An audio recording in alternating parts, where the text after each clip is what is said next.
Hey folks, Dan Frio here with your market update for March 4th, 2025. So in today's news, here's what we're going to go over. Tariffs are starting to really play repercussions on us. Stock futures are under pressure once again today because of retaliations on tariffs. Yesterday, we saw a Dow Jones that was down, I think 500 to 600 points. We're going to take a dive into how tariffs are affecting everything right now. We're actually going to take a interview with CNBC's head analyst right through here, Steve Leisman. He's going to give us his take on these tariffs as well. Are they going to be inflationary? And what's the Federal Reserve going to do? So that's we're also going to look at what the Fed's expected to do. Here's what they're looking at. Here's the data, the top data that the Federal Reserve looks at. And then what's the probability that they're going to cut in the future? So that's what we're going to talk about in today's video. So without further ado, let's get to it. My name is Dan Frio, where I hope to be your nationwide mortgage loan officer. I'll tell you all about me at the end of this video, where our slogan is one application, one credit pool. We're going to help you guys shop your loan over 30 different lenders. Check out the end of this video on how we do that. So without further ado, here's our mortgage rates are. That's why you're here. Okay, so let me explain this. There's a lot of newbies to the channel. Up through here, these aren't my rates. Okay, whose rates these are? These are Mortgage News Daily. They post these rates every day to give us an idea what's going on with rates. So they surveyed lenders all over the country, and they ask them these 5 questions. 5 questions are very important. 3 of these are probably you're like, hey, Dan, those are me. But you're buying your first house, going to be a single-family home, and you're going to live there. It's your primary home. So you might be saying, Dan, that's me. Okay, there's 2 other pieces of the puzzle here. So I always tell you guys, make sure you look inside the book's cover. Don't just look at it like interest rates. You can't be just wowed over the rate. You also have to check the fees. We go down through here, and this person is putting down 25% because they have a loan at 75%. They have a 780 credit score. So if you're putting down 25% and you have a 780 credit score, that's most likely your rate. If not, I'll help you at the end of this video, so stay tuned. Here's what's happening in the markets right now. Stock futures are under pressure again because of the Trump tariffs, and it looks like China is going to retaliate with the tariffs. So that's what we're going to see here shortly. We're going to see how the markets are reacting. So we're going to go over to Steve Leisman briefly here to give us his take on what's going on in the markets right now. Then when we come back, we're going to show you market reactions. The bond market's doing okay this morning. It's kind of flat there.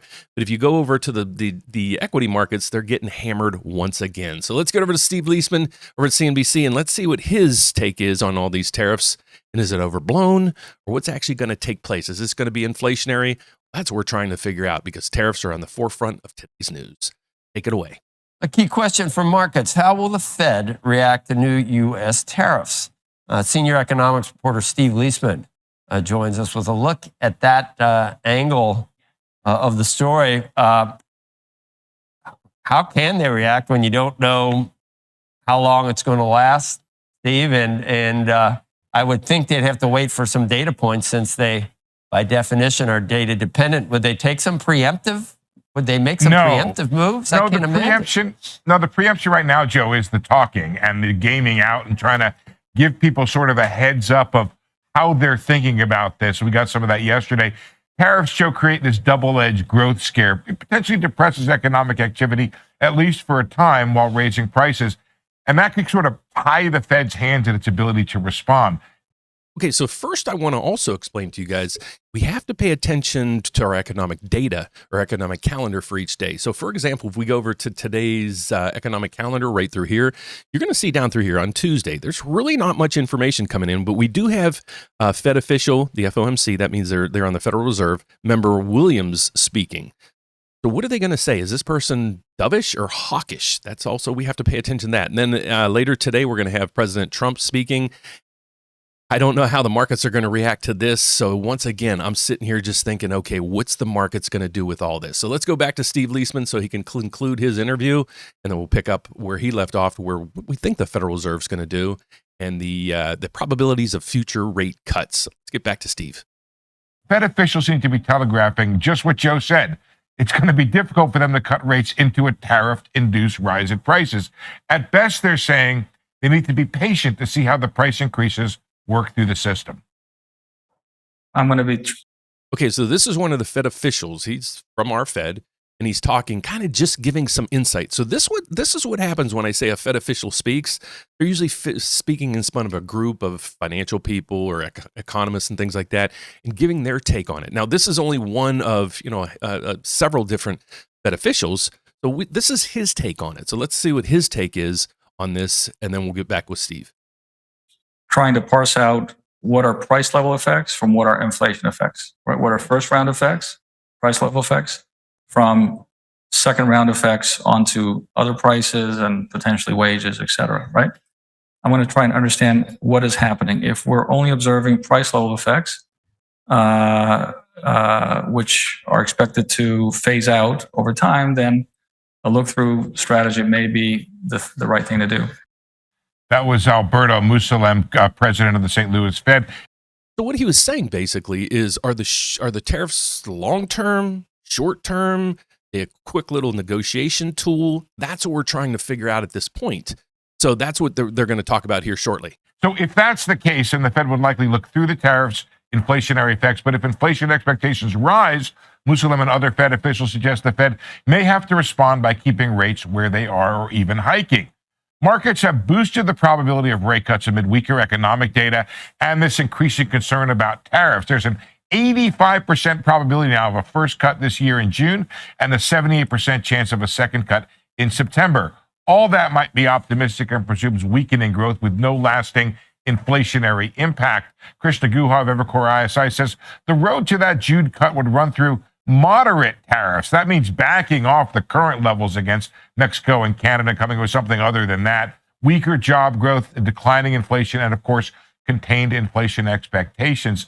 Musalem and other Fed officials have brought up the mistakes the Fed made in the 70s, where monetary policy did not respond correctly to inflation. Joe, they've made clear they're not going to be making that mistake this time.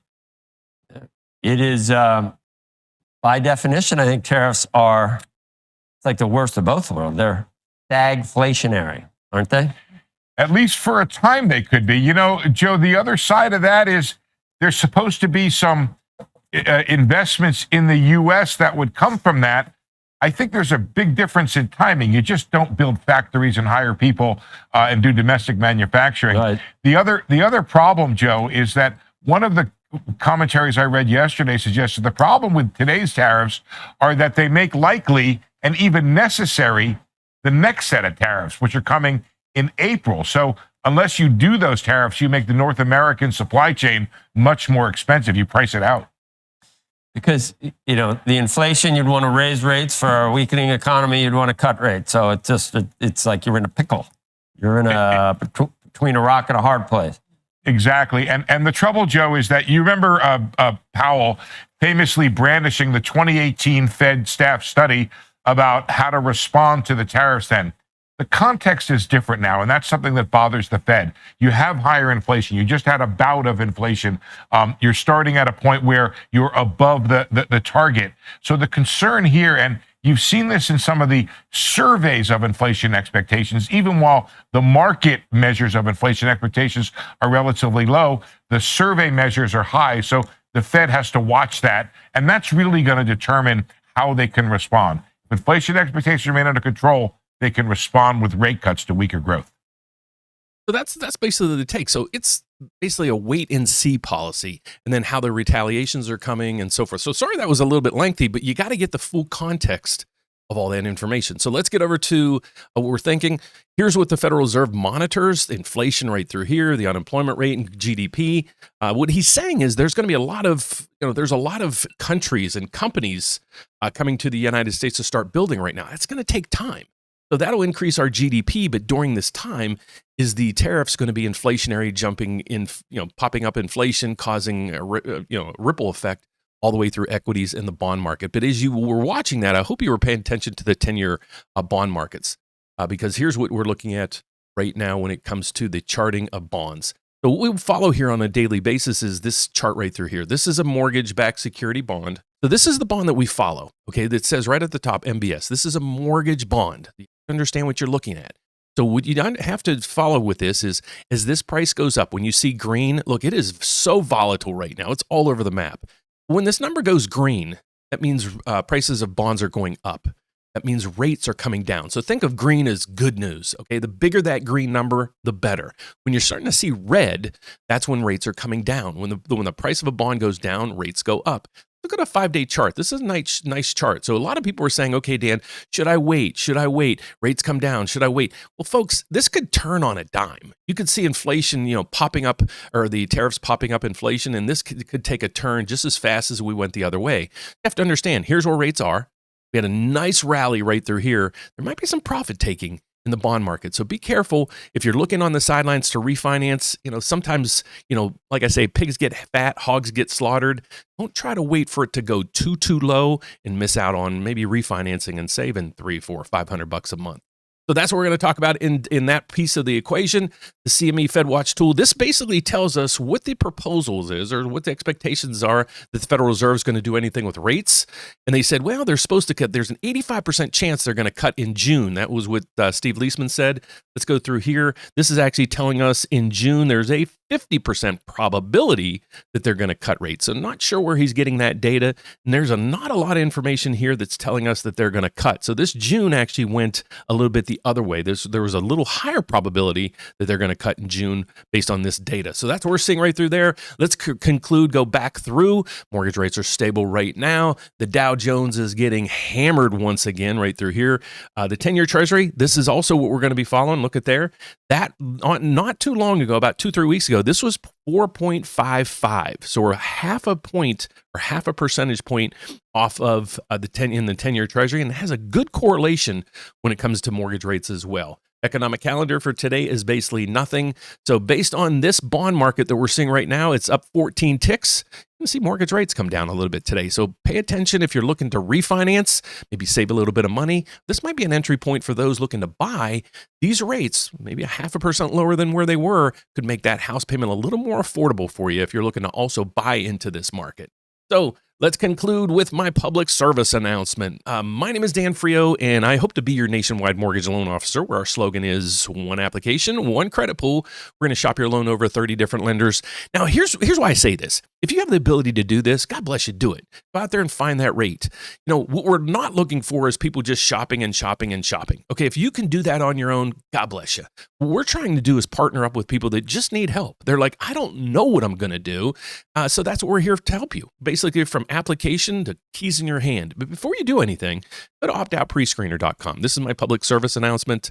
If you're looking to buy a house or buy a car, you need to do this thing. What this is going to do is it's going to stop your data from being sold from the credit agencies. Because what happens is when you put in a mortgage application or a car application, what happens is when we pull your credit, the credit agencies now sell your data to our competitors. Okay, if you want to stop that from happening, go to optoutprescreener.com, scroll down, click the button, and it'll take you literally 1 minute to do this. You'll thank me in the long run. So how do you reach me and how do you figure out what we do?